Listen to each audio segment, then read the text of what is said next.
live guest tap session, and I'm thrilled today that Michael Vadney is here. Um, I hope people are here listening in live because this is the first live we've done in a while, or I've done in a very long time. So I am just going to take a moment here to pull up YouTube and kind of make sure. As I was starting to say, Michael, before I realized I hit the live button, um, We're making it happen. I will probably rebroadcast this as a podcast, as a bonus podcast episode, either in between my normal episodes, or it'll be like need if I don't have a guest, I might just put it up later on, which is what I did with Zach's live last year when I did it. So I'm just Yeah, gonna go to my account to make sure we're this running. is the first live since you've rebranded as the Pint and Portal, isn't It it? is, and I Very only exciting. did one live as the greatest pub in the multiverse, or greatest Wow. podcast in the multiverse. Yeah, Well, I feel so honored then. as you should. No, I'm That's the attitude happy you to should have you have. here. But no, and to be honest, you are the reason for this session, because as soon as I launched the podcast, you approached me asking to be a guest, and I mean, I'd seen you on on your own channel and that sort of thing, and I was like, well, I know you're a debut author. That kind of my goal for the new format was having authors who have kind of made it to give other authors advice to how they got to Yeah. where they were, and I was like, but at the same time, I enjoy these conversations too, because I mean, it's great speaking to authors, and I mean, I'm not at the level where I think like, well, I'm giving successful. I haven't made it as a success, like what I would consider. I'm not doing this full time. That's kind of who I wanted to talk to, because selfishly, this is for me, right? This is I'm doing the Well, that's podcast, fair. to gain advice for myself as much as anyone. So I'm like, you know what? I have the last iteration. It was fun talking to debut authors and that sort of thing. But as you know, the time commitment involved in running any sort of media enterprise is huge. So really, the justification for myself came at the time where I was like, okay, I want to talk to other authors about how they got to where they were. I miss talking to authors. I want to do a podcast. Those were like two separate thought streams. I was like, hey, wait a minute. What if I just like combine the two, and then I can get like I can talk to authors about what they're doing to like make money as being an author, and then I Hmm. can run a podcast too. So that's the approach. But because you approached me, I was like, you know what? I do enjoy doing those as well. I'm not opening this up to the wide world of authors. It's going to be kind of invite only kind of thing. But we're still here. We're gonna have fun, and I'm so happy that you that you Yeah. are here with Thank, us. thank Yeah, you for having me, and thank you for making an exception with this new format for me. I've been yeah. watching a Hey, lot of your new episodes, and it's mhm. incredible how informative your guests have been. You've done a really good job with the rebranding. I feel like Thank every you, episode I fall into, I learn a lot about a new niche of the thank you so industry much. Well, I do because too. yeah, because it's like there's so much about publishing and writing that is a black box, especially when you're starting Yes, out. So, yeah, the one Pint and hundred Portal, percent. I love where it's going. You're Thank you so doing much. I good community work there. well, thank you so much. And yes, you're not. I'm not going to consider you. You're definitely. I'm not considering you an exception. You're welcome. You're welcome here at the Pine and Portal. Well, thank But you. I did want to kind of separate the two streams of interviews, because some people are going to love both, and some Mhm. people are going to want to come for the writing advice, and some people are going to want to come and hear authors just chat about their books. And I honestly love doing both as well. I just can't do it all the time, Yeah, unfortunately. I yeah, wish I all could. of I wish this. I wish I could do all I could do all day was chat about books and writing. Wouldn't that be fantastic? Yes, in some bohemian lifestyle where we can just exist and produce art would be amazing. Right? It would be fantastic. Someday, So I'm someday. just gonna. So why don't, Michael, for those of you who, or for those listeners who may not know who you are, give us a little bit of an introduction. And while you're doing that, I am listening, but I'm also just making sure that there's people around, and seeing if there's a chat function here, because I have not done this for a bit. Yes. So first, before I get started, the chat is in the bottom right on Riverside, in case you're looking Riverside? for it. Okay. Bottom right, where you have like raise your hand, share, leave, people, chat. I see a chat for me and you. Oh, is that what that is?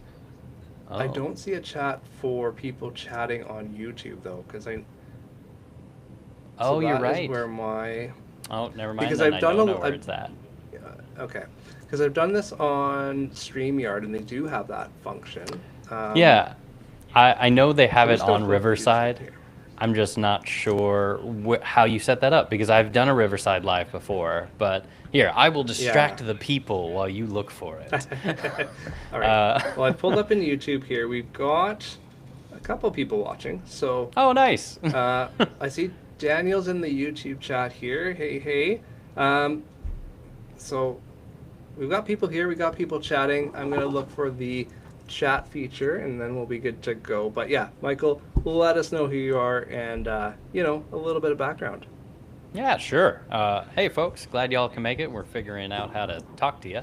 But I am Michael Vadney. I've been all over the internet, so if you've missed me and this is your first chance, hi, nice to meet you. I am the host of the Author Adjacent podcast.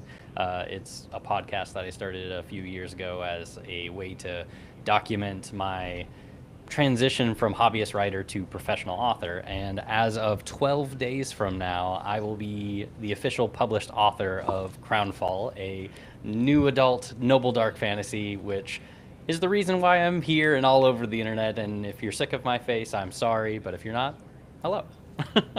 But yeah, it's been a blast doing all this stuff, and really happy to be here to add another iteration. Very cool. Yeah. So I'm just to continue. I am going to be watching the chat on a different window here, but I can't figure out how to bring it into Riverside, which is, I mean, that is what it is. So I can't. It's not letting me. Oh yeah, I can chat in there. So we'll figure. It's all good.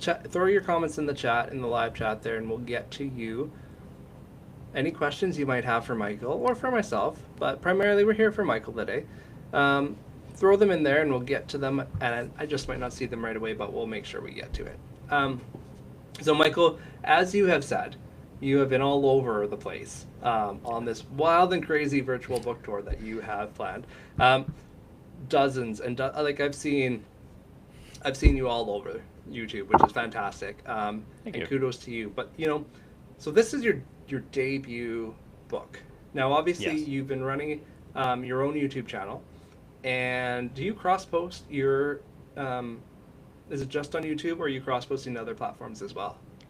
It originally started as an audio only on Podbean, and then I eventually jumped to Okay. YouTube.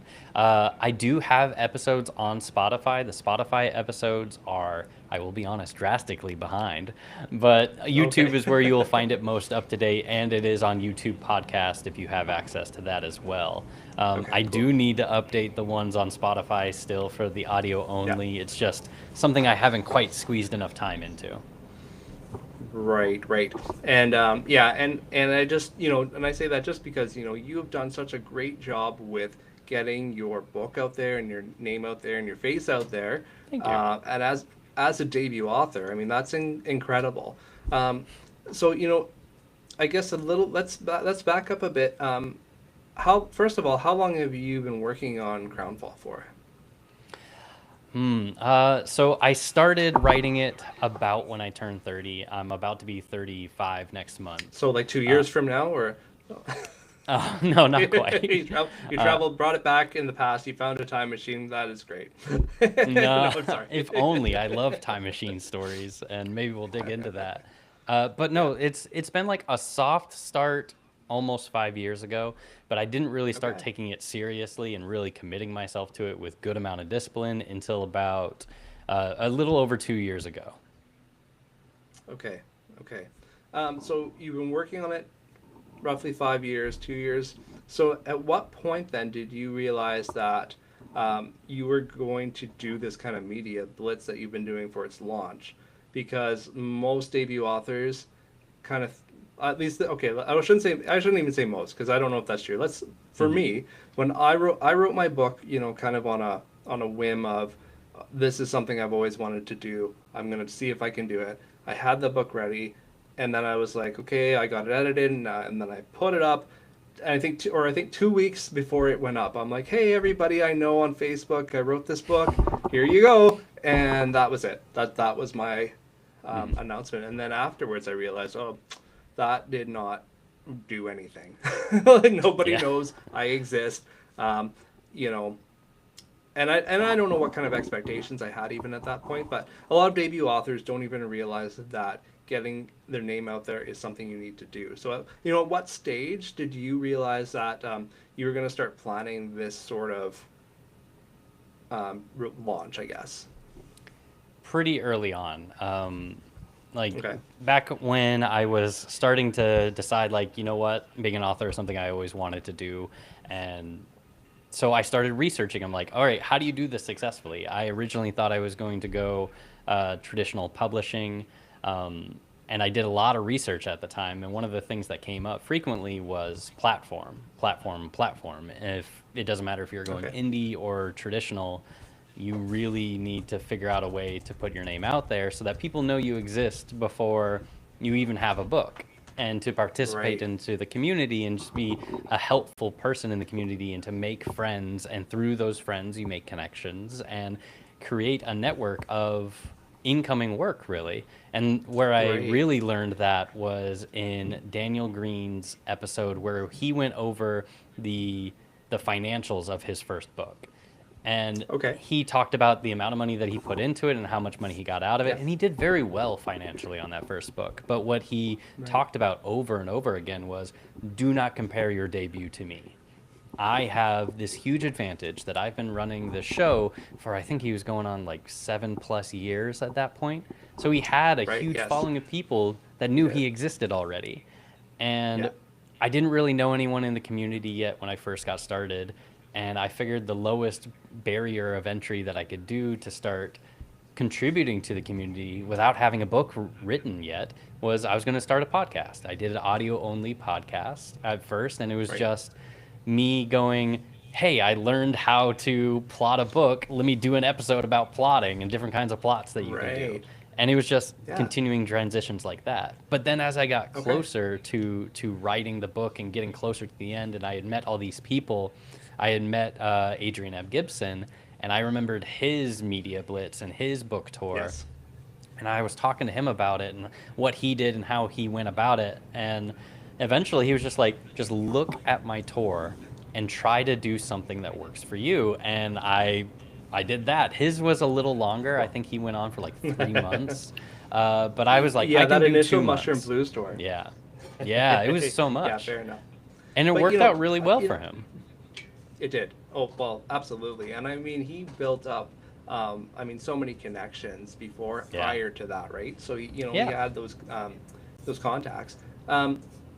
So how did you decide that podcast was the medium that you were gonna use? Because I mean, as you know, it's not an easy thing necessarily. Had you done Mhm. podcasts before? Was it something that just came naturally to you? What was kind of your motivation for moving into that direction?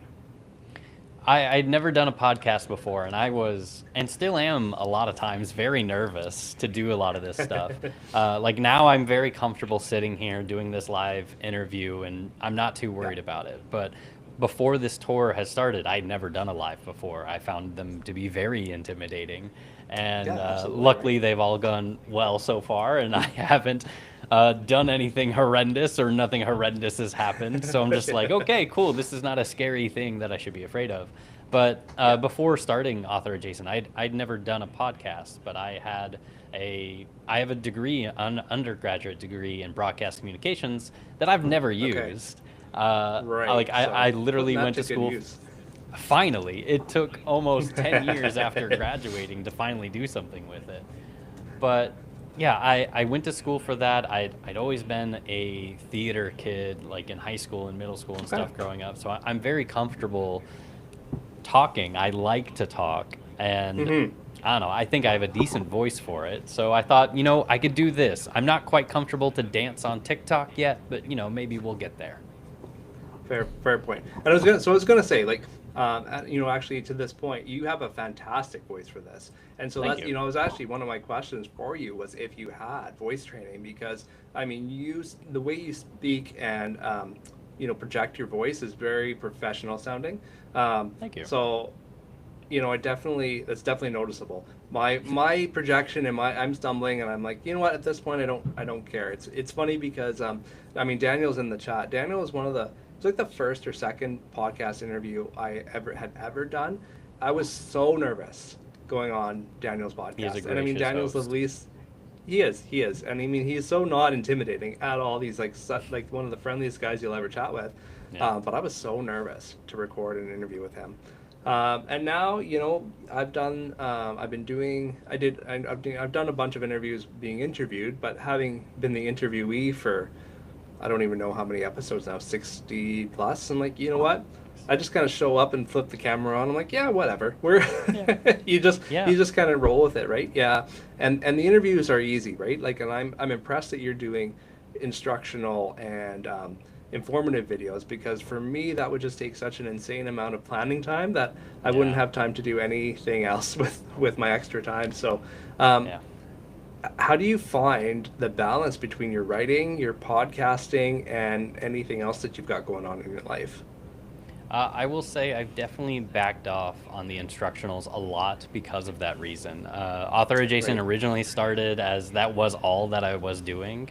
And Right. then eventually I saw the interviews and I was like, you know what? I should start trying to do that. I got the courage to start doing it by talking to people within the community. Again, Adrian encouraged me to reach out to people and say, just ask them like, hey, do you want to be on the show? And so I reached out to CM Kaplan, Connor, and he was my very first guest. And I reached out and I was like, Cool. hey, I've never done this before, but I would like to try.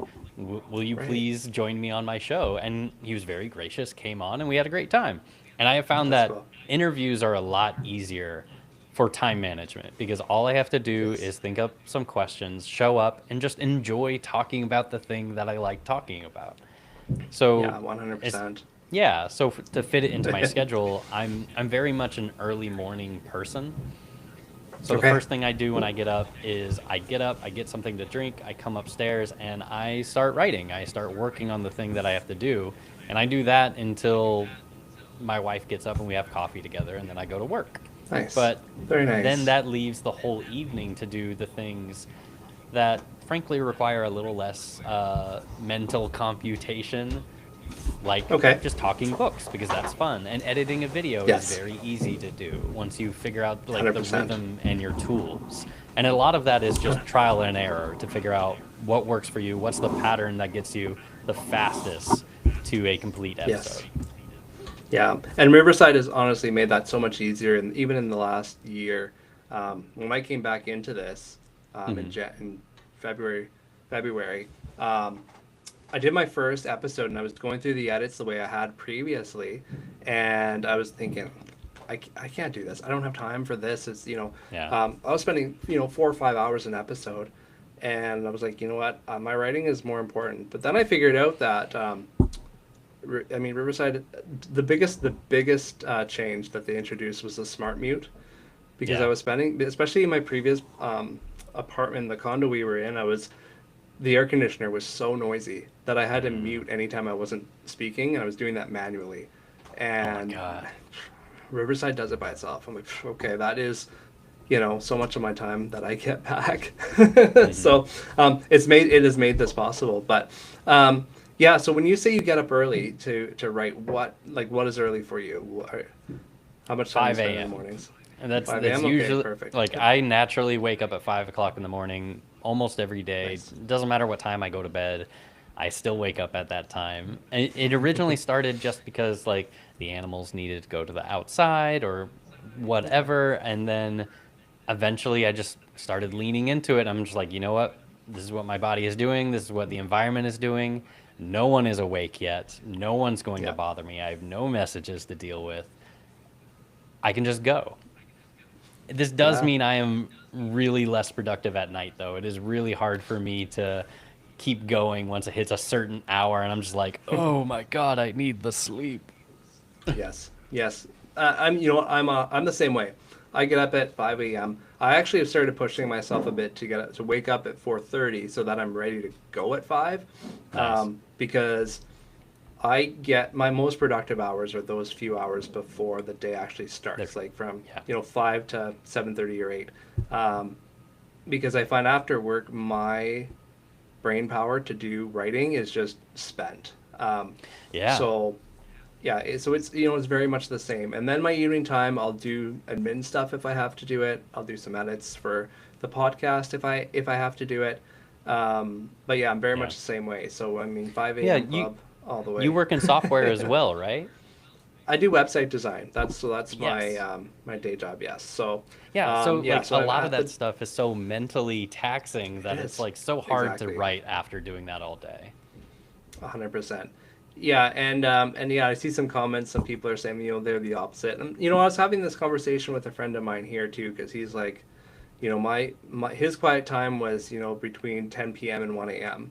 And I'm like, I would have quiet time then too, but I would be falling asleep at the keyboard. I just Yeah. even if I didn't get up that early, like I'm just not a night owl, and I used to be when I was a teenager and into Hmm. my 20s. But then, when I was in university, I started a job that I had to get up at 6 a.m. for.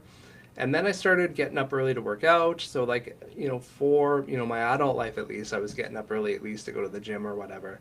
Yeah. So it has kind of made that a more natural progression, right? Yeah, and Um, I will say yeah. sunrises are way better than sunsets. Just saying. I know most of you guys haven't seen one, but they're great. Yeah, you gotta get up early enough for that, right? Yeah. Cool. So now this is your debut novel, and you said you've Yes. kind of been soft working on it for 5 years. But when was writing first part of your life? When did you know? Was this the first time that you said, "Oh, I'm going to write a story," or did you have that bug earlier in life? It's a bug that I've definitely had for a majority of my life. Even as a small child, I liked stories. I liked writing stories. I distinctly remember running to my dad and giving him this like short thing that I wrote. I think it was like a world building document about dragons, and Nice. I'm sure it was absolute trash, but my dad was very kind and very encouraging. But as I grew up, just like how a lot of people do, they realize, oh, I have responsibilities. I have all these things that I need to do. Pursuing writing first as a career is dicey. Like, that is a Yeah. very big risk to take. So for a long time, it was just always on the back burner. Just dealing with my life, trying to learn how to become an adult and a productive member of society. Um, like I said earlier, I got a degree in broadcast communications, and then I never did anything with it. I bounced around between a lot of different careers before eventually falling into the one I am in now, which I'm a software engineer. But then Right. around the time I was approaching 30, I'd always had the story bug. I loved stories in books and movies and shows, and anytime there was an amazing twist or a really well developed character, like I love that. My skin literally Yeah. tingles when I have a beautiful moment in a story. Right. And I finally started to realize like I actually do want this dream. I want to be an author. I want to write stories. But that's Yeah. not going to be true unless I start doing it. For sure. Was there a certain was there a moment that, kind of triggered that transition, or was it more just, Yeah. was it kind of more of a widespread or like an ongoing thing that you eventually sat down to do it? There were a few things that really like took me to certain steps. The first one was finishing the Lycanius trilogy by James Islington. And Okay. it's because I read through that. I love that story because I love time travel within medieval-esque fantasy stories. Like that's my favorite Yeah. niche genre. Right. But I read through that I love it too. trilogy, and yeah, it's so good. But I read through that trilogy, and the bio at the end of it was like, James Islington started writing seriously when he was 31. And I was like, oh, I'm approaching my 30s. It's not too late. It's a dumb Yeah. thought. I know it is now. You can start writing at any time. But Yeah. at the same time, I still didn't really take it 100% seriously yet. I was still working up my way, trying to build the confidence to finally pursue this dream that I've had my entire life. And it wasn't really until my wife told me, hey, there's this writing group in town. You should go check it out. And I did, and I went, and it was Cool. only the second time the writing group had ever met, and I was the only one to Wow. show up besides the event coordinator. The organizer. Oh, And really? Wow. yeah, yeah, and Miguel was very kind. He was very nice. He talked to me about my story. I was very nervous because I never shared anything about this with For anyone, and sure. I only Yeah. written like the first three draft or the first three chapters of the first Okay. draft of Crownfall. Yeah. And just through the encouragement of my wife and how kind Miguel was, I kept coming back to the writing group. We got a core group of like 5 or 6 people going. The Hmm. group is still going in Dallas, Texas right now, Writers Cool. Anonymous. They're amazing. And I wrote the Cool. first 3 drafts of my book with them because there's something very motivating about the expectation of other people going, hey, I'm expecting to read something you wrote this week, so you Yes. should probably write something. Right. Yeah. And that was And hugely motivating. and that's really cool too, because you also right away had a bit of, obviously community there as well when, to get started, Oh and yeah. I can see that being, I mean, motivating as well, because you're not in it alone.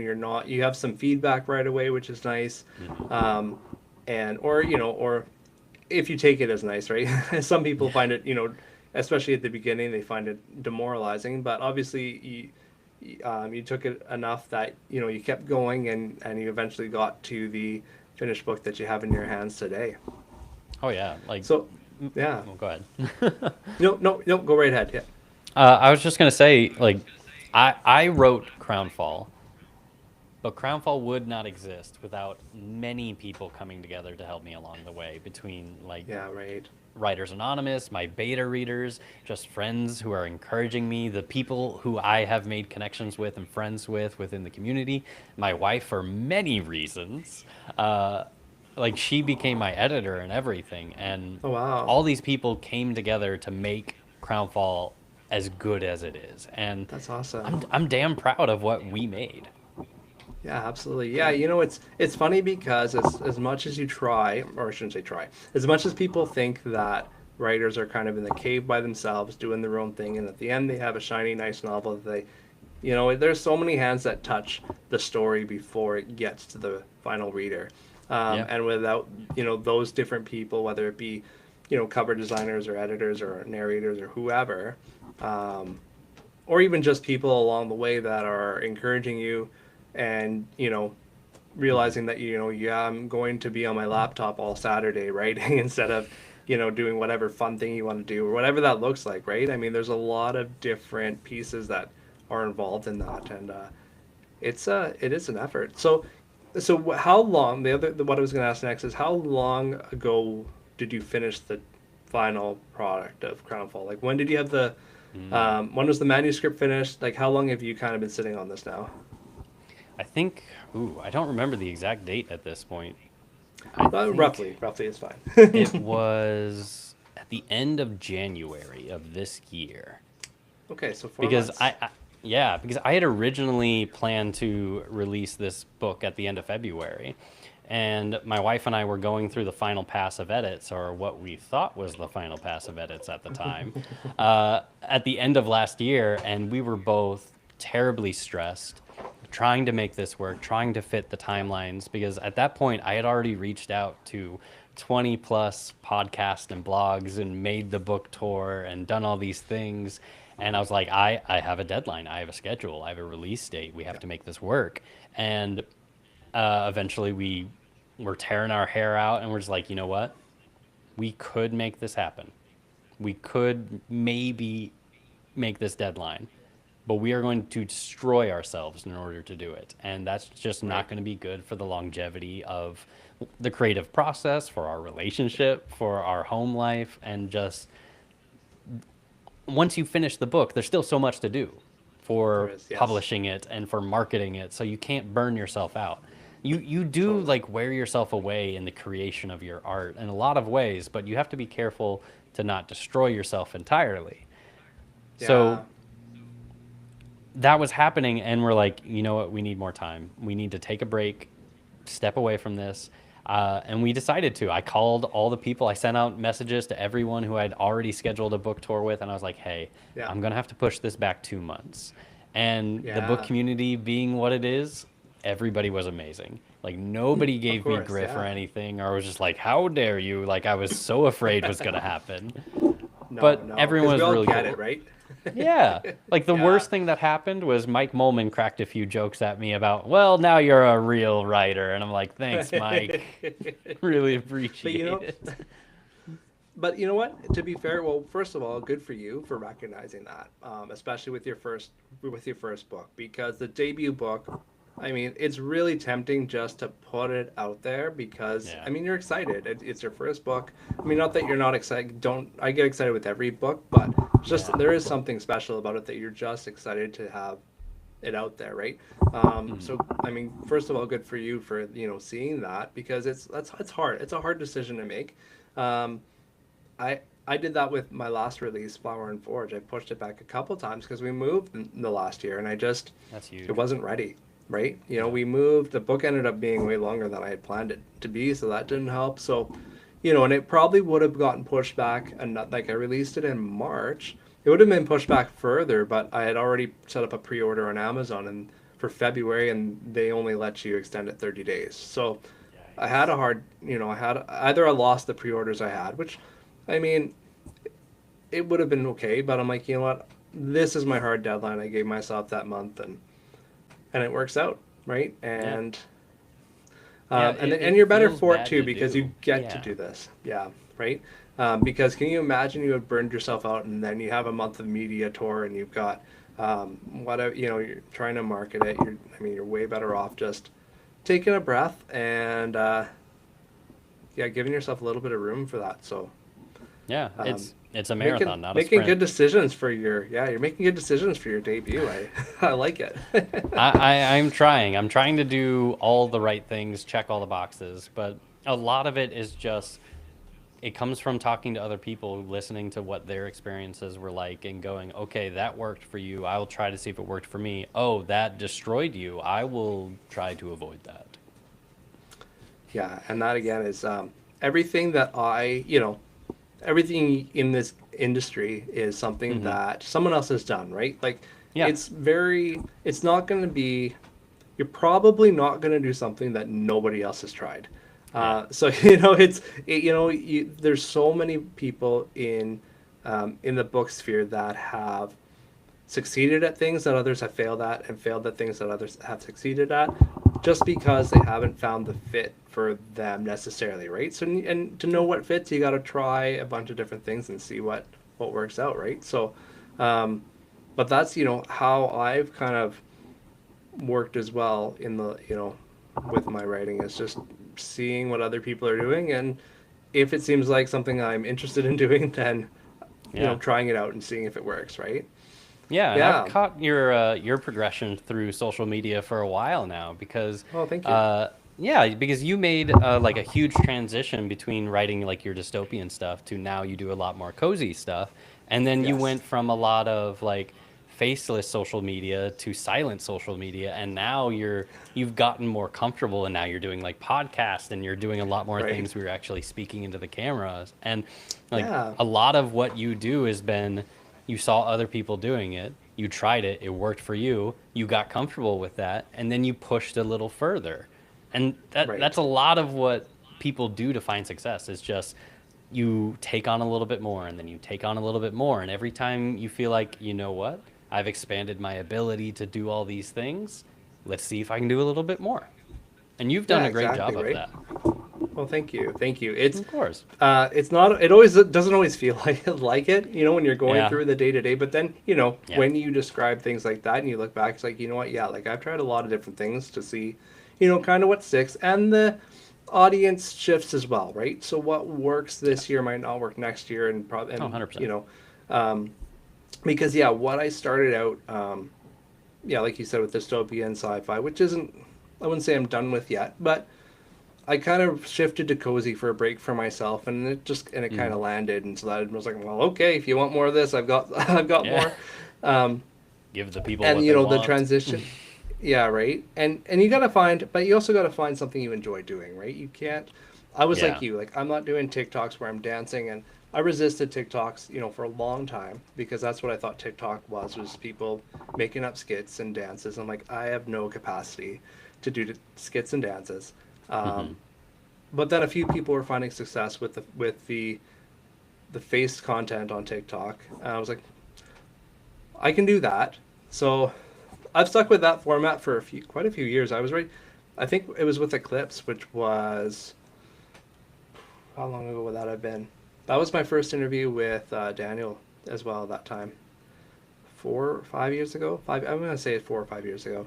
It's a Wow. long time to be doing that format, and now I'm seeing that it might be coming. It might be running its course. It's not getting the same interest as it used to.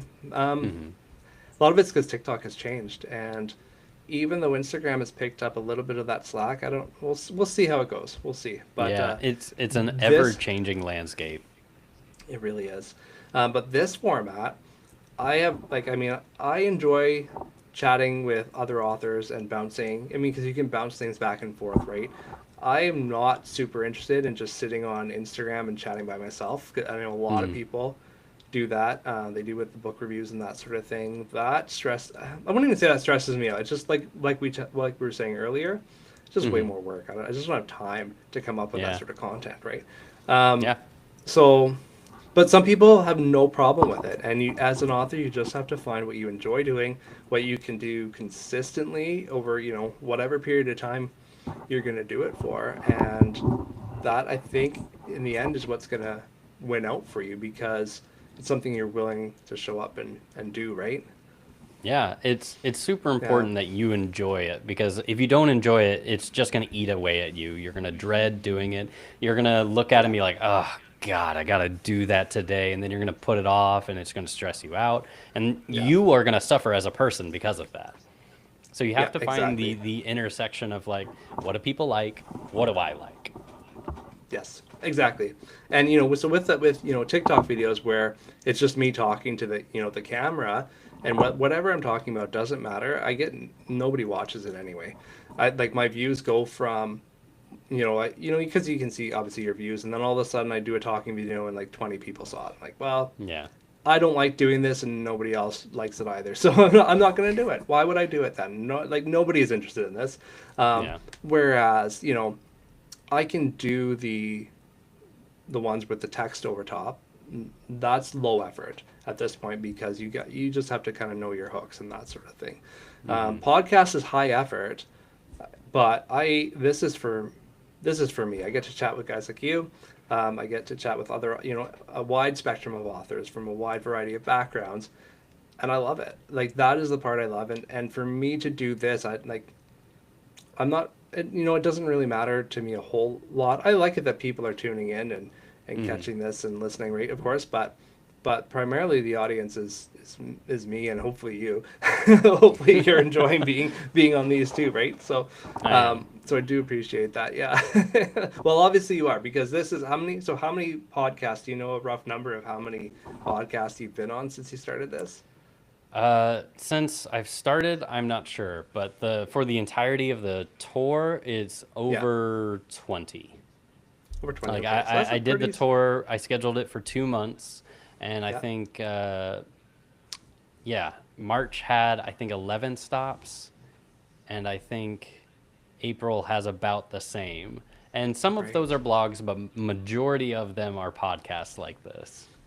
Right, yeah. So I mean that is such a big commitment, for somebody who's, working full time, has their own podcast, has, Yeah. you're marketing in other ways, I'm sure. Um, Thank you. yeah, I mean it's been really great. So, what do you see so when was the release date of Crownfall again? April 28th. It's in 12 April days. 28th. Okay. Yeah, so we're less than 2 weeks away. I'm sure you've got a I few more know. stops on your tour. Yeah. I do. How do you have a plan for the launch? Like do you have a launch day event happening? Yes, I will be over on the Fanfi Addict channel. I'll be on there with Awesome. Adrian and a few other people. We're just gonna do a little launch party, and I'm pretty excited for it. And hopefully I will rest a little bit after that because it's been a very busy 2 months. I've enjoyed so much of what is happening between doing all these podcasts because I've been doing author adjacent for so long, interviewing other people. It's really weird being on the other side, but it's also really Yes. fun.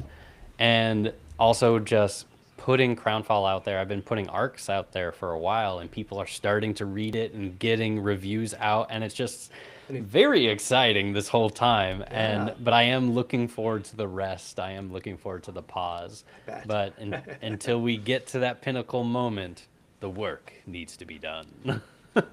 Absolutely. And I mean, the feedback that I've seen, I haven't had a chance to read it. I struggle with arcs because I don't like because I don't have the time to read anymore. I'm like exclusively There's so many audiobooks books this out year. there. Yeah. Exactly, yeah. And when you're writing, it's hard to be also reading, I find. I don't know if you find that as well, but Oh, um, really? yeah, because I mean, I just find that because like I said, like I'll write early morning and then I work, and then at the end of the day, I'm doing admin, whether Hmm. that's for planning for a Kickstarter or doing podcast work or a newsletter, whatever that looks like. Hmm. That's it. That's all I've got. So like, the only workaround I've got, especially this year, I've been 100% audiobook in my reading this year because I'll put Yeah. it on when I go to the gym. Like I'll go on go for a walk or a run for 30 minutes, and that's my podcast or my audiobook time. So Yeah, I'm a big audiobook yeah. guy too. Like a vast majority of my book consumption is via audio. I'm on Mm. the FanFi Addict team this year for Spiffbo judging for Spiffbo Oh, 11. cool.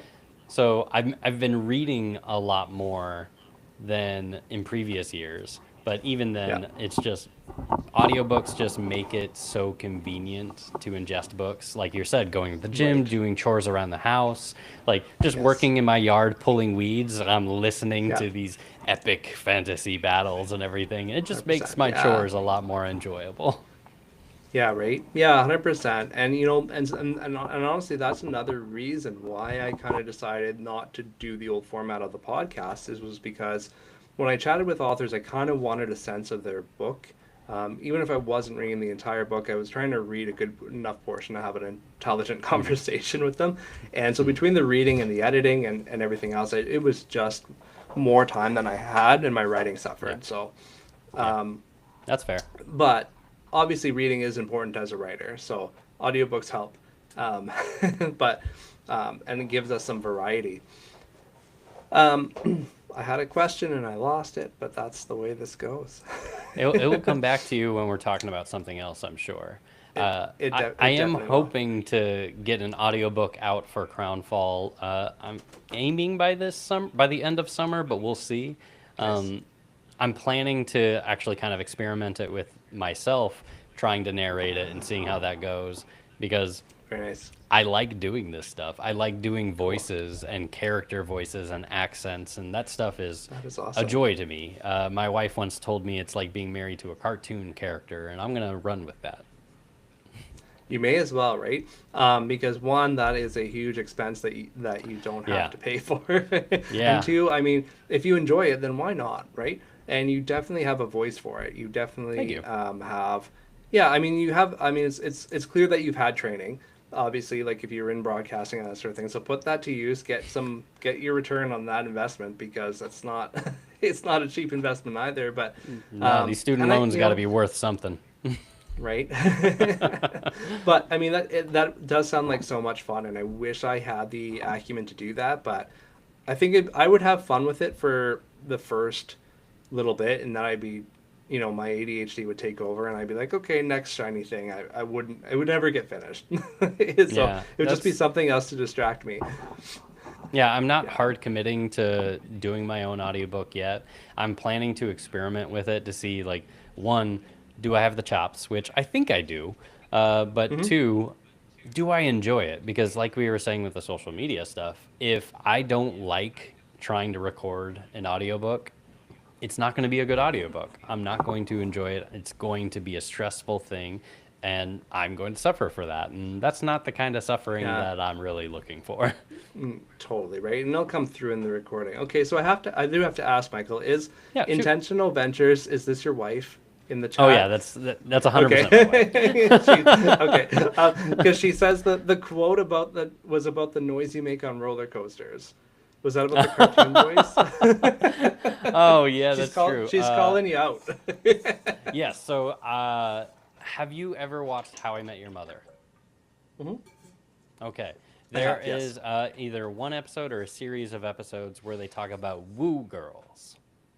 Okay, I don't think I've seen that particular episode. Oh no, I haven't worries. diligently walked it, but When I am on a roller coaster, I am pure enthusiasm. I absolutely love it, and I am like, this is not intentional. I'm not trying to make this. It just happens. Oh, am I back? Okay, I'm back. you're here. Yeah, Yeah, I never lost you. it just makes, I just whoop, and I get very excited, and it sounds like almost a little like Woody Woodpecker, and it's just really fun. Ben, my wife pointed out to me that I sound like a cartoon character. I love it. I love it. Well, now you're gonna have to get a recording. Yeah, she confirmed. Sounds like Woody Woodpecker. Yeah. You're gonna have to get a video and post that as a reel or something. So to confirm, because we need video. I'll see what I can do. Yeah. Daniel says I'm missing out. I have seen How I Met Your Mother. I haven't seen this episode, so I'm not a huge like. I don't mind it. It's not my style of show that I watch, but my wife watches it, so I will see episodes occasionally. Yeah. But I haven't seen all. I definitely have not seen all of them, so I've not seen that particular one. I have a lot of shows like that too, where my wife will watch them, and I will watch them through her. Where occasionally I'll sit down and watch one with her, but for the most part, she just gives me the recaps, and I get to go, oh, what? And then what happened?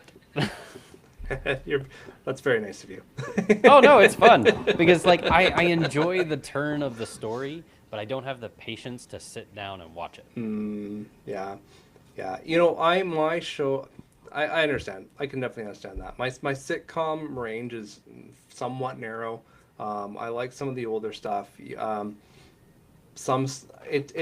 got to be the right click for me to really get into it, right? How I Met Your Mother it's close. I definitely don't dislike it. But I didn't get into it enough to have to watch the whole thing, right? So I don't mind it if it's on, but that's neither here nor there. One day I would like to hear your Woody Woodpecker impersonation, though. Maybe a character in the book. We'll see. I am thinking about coming to Worldcon when it's up in Canada, not this year, but in next Montreal. Year. Yeah. 2027. I'm planning to be there. That is my plan to be there for 2027 because I'm not making a lot of trips into the U.S. these days, so for reasons. But so Worldcon coming, I was very disappointed I could not come to Seattle. It actually broke my heart a little bit because Terry Brooks was there, and that was, I think, his last event. And I was raring to go, but I just couldn't take the chance to to go over the border to do it. So, but Worldcon Montreal, looking forward to. That's on the plan. But yes. So if you'd be there, that'd be great. There's going to be so many amazing authors at that event. I'm really I've never been to Montreal. Oh, okay. Yeah, I've never been there either, so it'll be a great experience, and I'm sure my wife will be. She usually comes after the conferences. I'll usually, she'll come for the week after, and we'll make a vacation out of it. But during the conference, she doesn't have. Yeah, she doesn't busy. go exploring by herself, so yeah, exactly. But no, it'll be fun. Yeah. So, tell us a little bit. We haven't talked a whole lot about Crownfall because we've been having such a great time talking about podcasting and everything else. But you gave us a little bit, but tell us a bit more about it. What's it all about? And Yeah, I could definitely do that. Hey, look, there it is. So Crownfall is about a noble lady, a magical engineer, and a thief as they are pulled into revolting against the viceroy of their nation. And this viceroy is just about to complete a 10-year plan for domination. And that's my pitch for it. I'm a huge fan of it. People have been comping it to things like Foundry Side, Six of Crows. There's a lot of like Mistborn Okay. vibes to it. Nice. So you'll Okay. definitely see some of my influences in there. Yeah. Very Arcane, cool. the Netflix series, is definitely an influence in Nice. there. Love that. Okay. Cool. But I love it. It's a new adult noble dark fantasy, which I've been trying to make the subgenre a little more popular in the nebulous of the people, Yeah. because noble dark's really fun, and I've been Okay. talking So a lot about it and doing a lot of articles about it too. interesting. So okay, what is because I'm familiar with Noble Bright. What is Noble Dark? I don't even think I have heard of this subgenre. Yeah, so Grimdark on one side, Noble Bright on the Hmm. other. There are two other things in the middle, because Okay. the whole thing is an axis between light and dark, noble and grim. Light and dark Okay. describes your world. Is your world light, where things are generally fair and society is generally good? Or are things dark, where society and the world at large is generally unfair and Okay. institutions are corrupt in a lot of ways? And then you Hmm. have grim and noble, which describes like your characters of your story. Interesting. Okay. Grim characters tend to be, I don't know if we're cursing on here, so I will refrain, but they It's tend fine. to, It is totally fine. okay, then I will say grim characters tend to be shitty people dealing with shitty Yeah. situations and are still shitty at the end of the story. There's still cool things Gotcha. happening. You can have story arcs, character arcs within that, but by and large, if you look at a grimdark story, nobody's really a good guy. And Okay. then Yeah. on the far end, you have noble, where if you look at Noble Bright, you have these bright and shiny paladins going around for justice, and Yes. it's your typical like white knight. So when you blend those two things Right. with a dark world but noble characters, what Yeah. you end up with is a story about people who are trying their best to not give up their humanity, to not give up their virtues and their morality in a dark and unfair world. Okay. I like that. That's a great. That is a great summary, and not. I had not ever heard it explained that way on an Axis, and I did not even realize that it was a 4-point system like that. Yeah. But that makes total sense. Um, and your wife is saying someone now has to write a grim light, which would so you're what that would be a That shitty person that in a noble world. I don't. It'd be yeah. hard to root for that character, but it would be an interesting story. Yeah, so grim light is a thing. Light grim, I don't remember which one it is. It is the least popular of them, but think of stories where they're like bright and shiny, but they have like kind of a horror-esque to them. Like I'm trying to remember what it's called. I want to call it Caroline, but Caroline is the wrong story. But it's like Coraline? Caroline. Coraline, yes. Coraline? Okay. Uh, so Coraline is not a grim bright or a grim light. I don't Grim light. remember the phrase now. Yes, Grim. but Right. there is a Grim bright. story Yeah. very similar to it that I can't remember. If it comes back to me, I'll bring it back up. But it's generally like you have these bright and shiny worlds where things are falling into decay, and that's where Okay. you'll find like the grim light kind of stories. You've got the dark character. Yeah. So is this? No, that wouldn't quite fit either. I'm just trying to fit. So let's circle. Let's go. Just go back to Mhm. Noble Dark. Okay. Just because that's where your story lies. What are some popular examples of Noble Dark that maybe people will be familiar with to kind of set us in this quadrant of Yeah. story? So all four of these, I will say, are more of like flavors of fantasy than they are genres themselves. But I Okay. would 100% peg 90% of what Brandon Sanderson writes as Noble Dark, especially Mistborn Okay. and Mistborn. Yeah. the Stormlight Archives. Dalinar Kholin, perfect example of a Noble Dark character. In the world of the Stormlight Archives, institutions and governments are corrupt and unfair in a lot of ways. And Dalinar Kholin is a murderer, a warmonger, a drunk, a lot of things. But his whole story is about him trying to be a better man, trying to find his humanity and not surrender it to this unfair world. So while Okay. I know it's not the marketing of what people call noble dark, but I would definitely call most of Brandon Sanderson's stories noble Yeah. dark. It's That's, these dark and unfair worlds with good characters. yeah, Mistborn did come to mind, and because you made the comparison, I think somebody had made the comparison to your book, because that definitely fits that description. I Yeah, actually haven't read the Stormlight Archive yet, so um, it is on my ever it's expanding it's a TBR, commitment. but it is on there. It is. So my wife has read them. She's quite enjoyed them. She is not. She's not as big of a fan of the chonky epics though. So like she gets Yeah, they're after a exhausting. while she's like, okay, that's enough.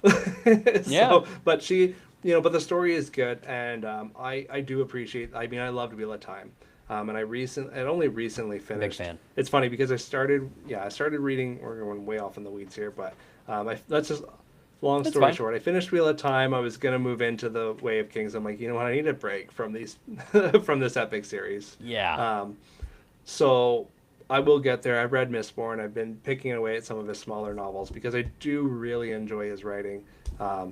And his, if people are writers and haven't watched his lectures on they're YouTube, really I good. mean, that's where I started when I shouldn't say started, but when I kind of was getting to the point where I was taking this seriously, I was looking for writing advice, and yeah, that came up. I was like, well, if I'm going to learn from anyone, I'm going to Yeah. learn from Brandon Sanderson. So There's so many yeah. good, useful things to learn in there. And like, say what you will Hmm. about Brandon Sanderson. Like, I know people pick on him a little bit about like his prose and stuff like that, but he is very good at the emotional impact of his stories.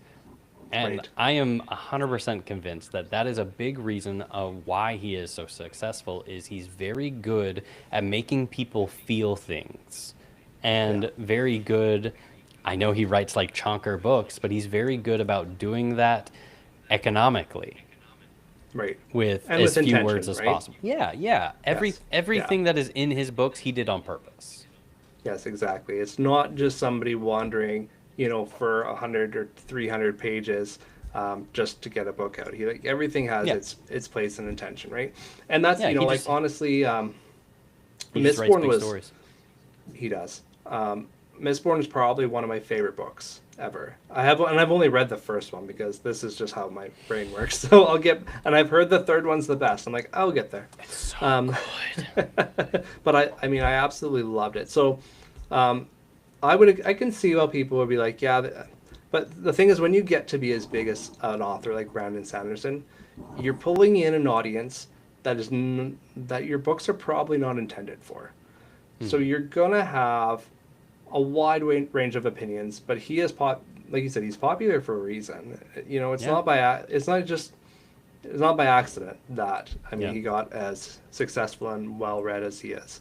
Um, so that is part of being an author is you're gonna pull in people that maybe wasn't the right audience for your book, and I don't know if you're probably because you're at Arcs. I don't know if you've gotten a lot of negative reviews coming in yet.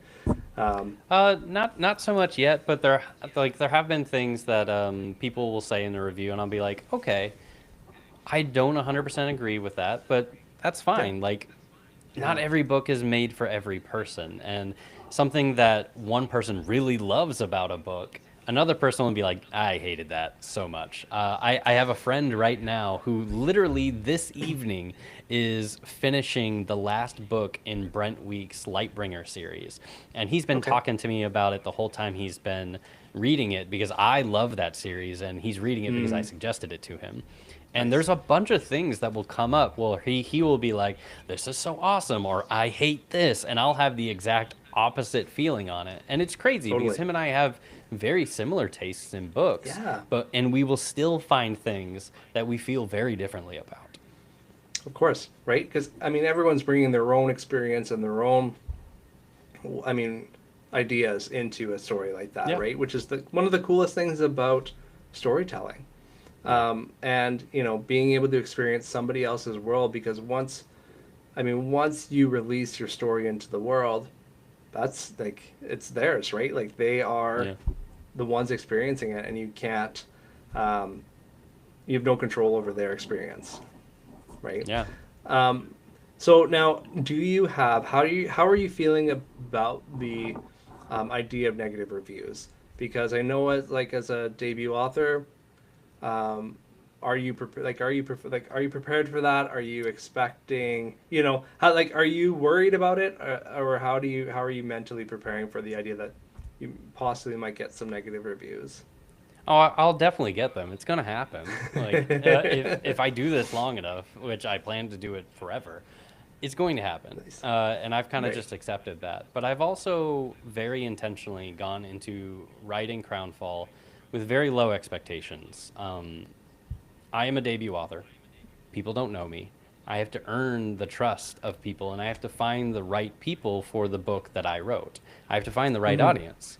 So it's going to happen. I've 100% accepted that, and that's okay.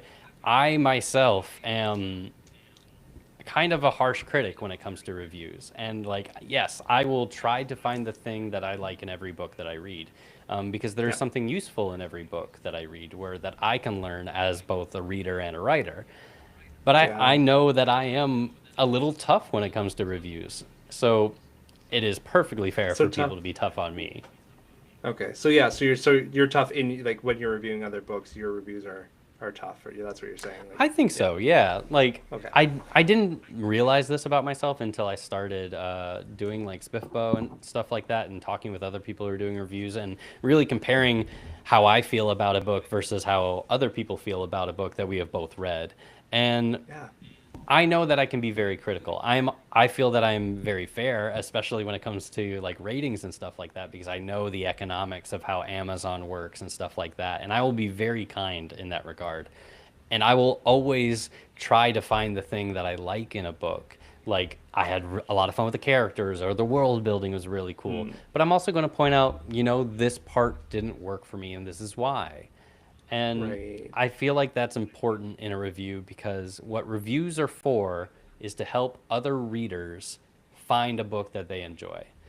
The Right. reviews are not for me. I wrote Correct. the Yeah. book. I'm not going to change it. Yeah. There's nothing I can do about this here. Right. So if you found something in the book and you're like, if you read Crownfall and you're like, you know what, there wasn't enough spice in it. I'm like, yeah, there's no spice. I didn't really write a spicy book.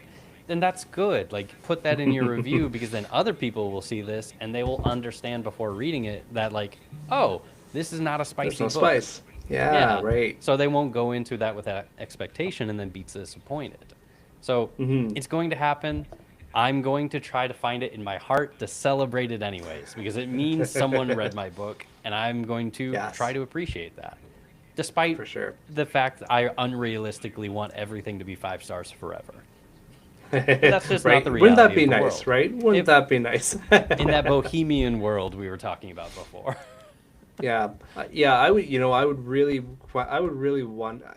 I wouldn't believe it. That's the problem with, if every Yeah, review came back 5 stars, that's I would suspicious. think I was being punked or something, right? Like, who is paying? Who is my wife paying to bring all these reviews to my Yep. Goodreads page? Because this These clearly must be can't be bots. possible, right? Yeah.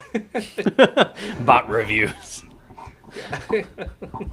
Yeah. Yeah, but that's, it's such a healthy attitude to have too, because you are right. Like, we, I mean, just thinking back to when I was a debut author, you know, when you get the first negative review, um, for me at least, I was like, if you're not prepared for it, it can crush you. And then you realize, no, wait, this is just somebody's opinion. It's not that my work is horrible. It's just that it wasn't for this person, and Yeah. that's fine. And over time, because I was asked this question recently on an interview I was doing, and I said, you know what? At this point, 12 books in, I've had enough good reviews that the bad reviews don't matter. Hmm. You kind of, yeah, I appreciate the feedback, like, because I do read my reviews. People say don't go and read your reviews. Well, I can't help it. I'm way I've too read every single curious, one right? of them. Me too. Yeah. Yeah. Um, Now I pay a little less attention now, to some of the backlists, because I kind of know the trend. What I'm looking for is a trend. And the example I go back to, or went back to in that interview, was the bartender between worlds. I'm like, you know what? The review ratio on that book is probably my lowest of any of my books, but it's also my most popular book or my most best-selling book. And I was kind of just watching it because it was the first cozy fantasy I had written. I wanted to know, obviously, I want to know how people are seeing it. Some people love it, and some people are like, this is actually there was one I got one that was the only book I've gotten that this is the stupidest thing I've ever read. I'm like, well, all right, I guess. Thank you for your time. Yeah, right. But That's all you like, can really that's say to fine, that. right? And you know, somebody asked me this. I'm like, you know what? I've gotten enough. I've gotten Publisher Weekly reviews at this point. I've gotten enough positive reviews that I'm not worried that my writing is garbage. I know it can improve. Don't get me wrong. I read my writing. I'm like, this is this is garbage. What was I thinking? I can do better I than could have done this. this better, right? Exactly. Yeah. I mean, but what I want to know is, like, am I hitting the market? Am I? And in that one, like, and what I said in that interview was, I learned two things about expectations about that book. People wanted more bartending. That makes sense. It's called The Bartender Between Worlds, and they thought it wasn't cozy enough to be called cozy fantasy. Okay, and that's fair. I also know that every book in like if you read reviews for any cozy fantasy book, it's people either think it's too cozy or not cozy enough, because it is such a wide genre. So I'm like, okay, that is fine. It's a less cozy book. I get it. But the mixology part, where people are like, I thought there was going to be more actual bartending. I'm like, that's fair. It's in the title, bartender. I can see why how I set that expectation and fell short. Yeah. But that is a note that I take for, you know, the next books or whatever. So the greatest pub in the multiverse I'm like, they're making a drink any chance they get. It was all drink. It was all about making drinks. So, I mean, and it wasn't specifically for that because of those reviews, but it was, you know, that thought was there. I'm like, okay, you want drinks? I'll give you drinks. But there is something to be said. For me, there's something. Yeah, right. For me, there's something to be said about trends in reviews, right? And they are learning opportunities, and it's. But I think they are useful. Yeah, like approaching it. Yeah, exactly, right. But you know, I think it's healthy to approach it as not every book is for everyone. I don't like every book. Even some of the best. I mean, I just read the Frugal Wizard's Guide to Medieval England by Brandon Sanderson. Yeah. I don't usually leave reviews for books anymore. I left a review for that one. I was like, you know what? It was well written, but there was I don't know if you've read it, but okay. The tonal shift in the middle of that book was really weird to me. Yeah. And I was like, I was really enjoying this happy, fun story until it all of a sudden became a thriller. Very brutal, yeah. I was like, whoa, what happened? Because so I felt the expectations that he set out at the beginning weren't fulfilled for me. So, but that doesn't mean I thought it was badly written. It just wasn't what I was expecting, right? So, yeah. No, reviews are a hard thing, especially as like being an author and continuing to do reviews. It is, for lack of a better term, a dicey business, because it's no longer I am, especially as I get closer and closer to publishing and doing all this stuff, it's no longer I am a reader reviewing a product. It is I am an author who is slowly becoming more and more of an authority on these things. But I'm also talking about my colleagues, people I work with, technically. Yes. And now you're friends, right? Yes. You know, like yes. You get to meet so many other authors, and now these are my friends, and right, and you're not going to love all of your friends' books. It's just not going to happen. That's true. But and I don't have a problem reviewing Brandon Sanderson's work. That's not going to be an issue for me. It's Brandon Sanderson. It will be a long time before that even becomes any kind of dilemma. But I read a lot of indie, and I am an indie author. And so it is kind of a dicey business a little bit to be putting out reviews. At the same time, reviews are very helpful in a lot of ways. Yeah. One, like content on podcasts and social media and stuff like that. Two, it helps them build up their review base. For like just building up their audience and their readers and stuff like that. And then like if I talk about their book on my podcast or on social media, that's helpful to them. But Yes. that's again why I take it back to like I try very hard to find what I like in any book. Because there's going to be Right. something. I do Of not course. DNF books very lightly. Right. Because I will find something. I'll find the one character, I'll find the one mechanic, or even Mm. just like your prose of your story. And I'll be like, I really liked this. This is why I really liked this. And then Right. at the same time, you got to look at the story itself and be like, this wasn't for me, but who would really enjoy this? And that's kind of how I Nice. Yeah. skew my reviews now for it's like, this book was perfect. I loved it. It was for me. It's a 5 out of 5. I don't give 5 out of 5s very often. But a lot of other books, I'll be like, you know what? This didn't work for me.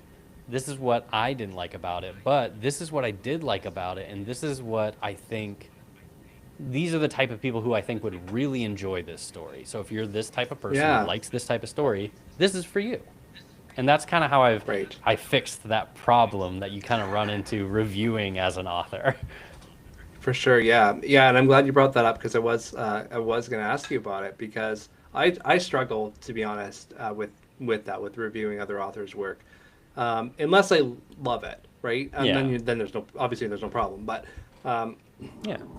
I struggle to offer not even to say criticism, but things I didn't like about it because of for those reasons. Well, Yeah. I understand the importance of reviews too, so I don't want to be critical, or at least come across as critical. So, but I Mm. think that approach is really good because you're not being necessarily critical. You're just, I mean, this book wasn't for me, but here are the positives, and I think any author is going to appreciate that because Yeah. most, like 99% of authors realize that their book is not for everyone. And if they do think their book is for everyone, they really need to hone in on their market a little bit better and, you know, make sure their target audience is a little Yeah. narrower.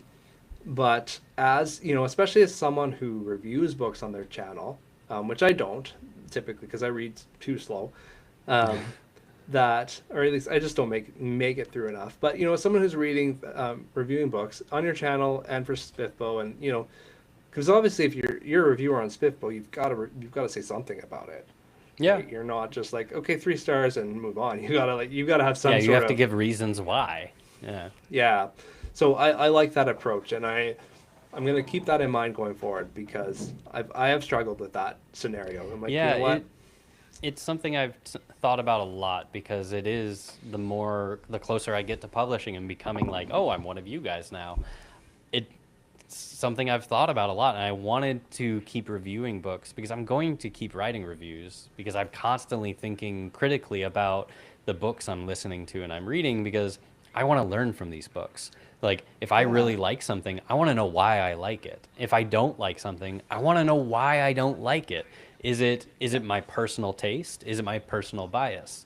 Or is it in the execution? Is it something where I was like, that twist felt a little forced? Or is it something, that was a really good line? I loved how these characters came together in this relationship. I Hmm. want to understand those things. And those are the types of things that I try to put in my reviews so that I can get better as a writer. Because reading other Yeah. people's stuff and thinking about it and analyzing it, that's the second best way you get better at writing. The 100%. first being you Yeah. have to write. Yes. Of course. Yes. Yeah. And I mean, the great thing about that too is because when you look back, in a couple of years, okay, I've read this book, but okay, what did I think about this book and why? You've laid it all your reasoning out, right? You're not Yeah. having to try to remember. Because for me, I have a tough time. I remember vibes. Yeah, I love this book, but I don't necessarily remember all of the nuances of why.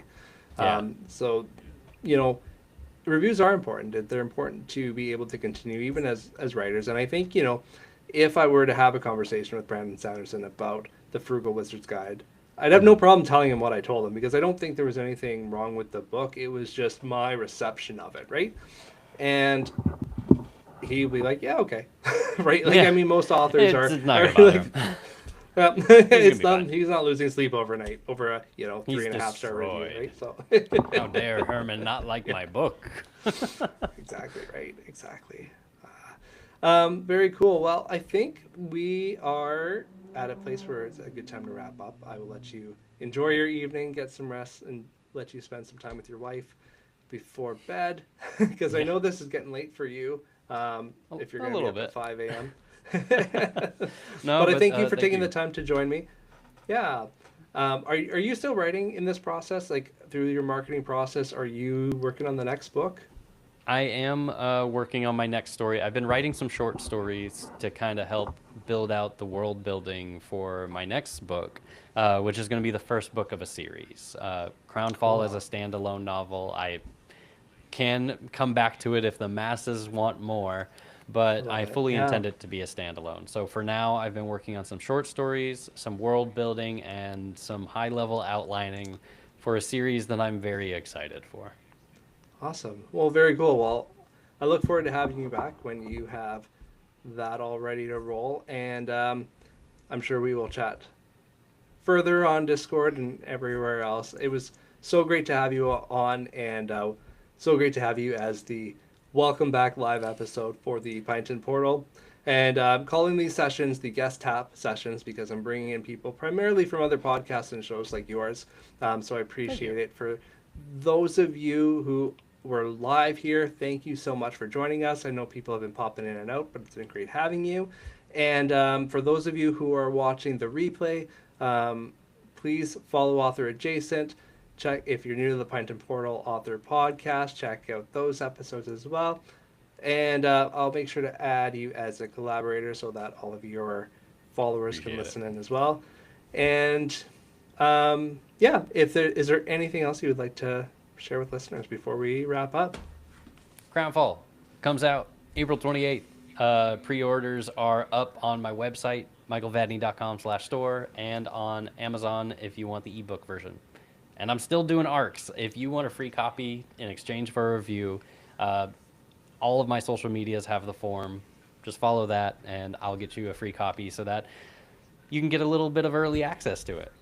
Herman, thank you so much for having me on the show tonight. I really appreciate it. Yeah, you're so welcome. I'm going to do one quick plug that I said I was going to do before we wrap up. We're at the end of the show, but for those of you watching in the next couple of weeks, please go to my Kickstarter page for Flower and Forge Special Edition. I'll link that as well. But this is going live April 28th as well, the same day. It's a fantastic day for books and fantasy books. If you like a little bit, this is cozy fantasy. It's a cozy, I'm calling it an epic cozy fantasy because it is a bit more of an adventure. It's about a dwarf who is looking for courage and a wounded dwarf warrior who is in need of healing and rest. And they end up going on a side quest looking for an ancient magic to help both of them out. And it's just a heartwarming tale. It's really, if you like The Hobbit, it's The Hobbit meets The Wizard of Oz with pastries. So go and check it out. That's the plug. Thank you again, Michael. This was a lot of fun, and I'm looking forward to chatting with you more soon.